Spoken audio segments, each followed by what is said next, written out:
நீ இந்த உலகில் பார்க்க நினைக்கும் மாற்றத்தின் அடையாளமாக நீயே இரு. சிறந்த அரசியல் என்பது செயல், செயல், செயல் என்றார் மகாத்மா காந்தி. எல்லாம் கொடுத்தது சினிமா. எல்லையற்ற அன்பை செலுத்தினார்கள் மக்கள்.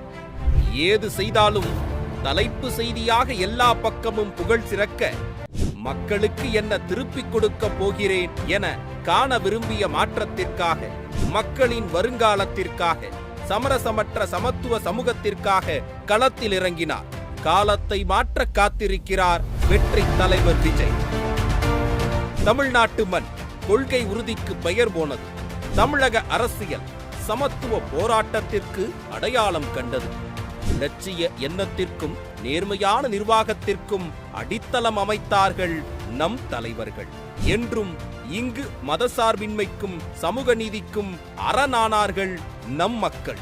இந்நிலத்தை இன்று எப்போதும் வெல்ல முடியாத மதவாதம் ஆள நினைக்கிறது. சமூகத்தை பிளவுபடுத்தி அரசியலை வென்றுவிடலாம் என்று நினைக்கும் மதவாத ஆதிக்கம் தோற்றது மக்களிடத்தில்.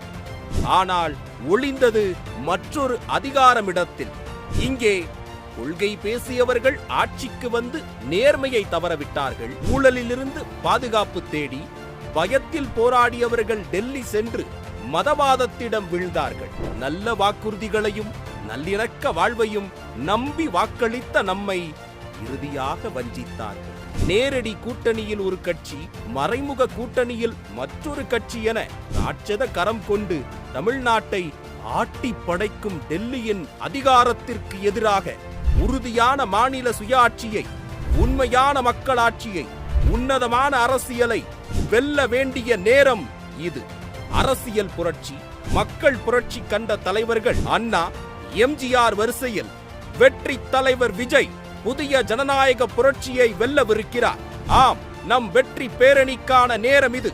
நம்பி வாக்களித்த மக்களை நம்ப வைத்து ஏமாற்றிய கூட்டங்கள் அதிகாரத்தில் மிரட்ட, மக்கள் கொடுத்த மதிப்பு வாய்ந்த நிலை அனைத்தையும் விட்டுவிட்டு மக்களுக்காக வரும் தலைவராக, மக்களாட்சியின் நாயகராக, மாற்றத்திற்கான நம்பிக்கையாக களத்தில் நிற்கிறார் மக்கள் தலைவர் விஜய்.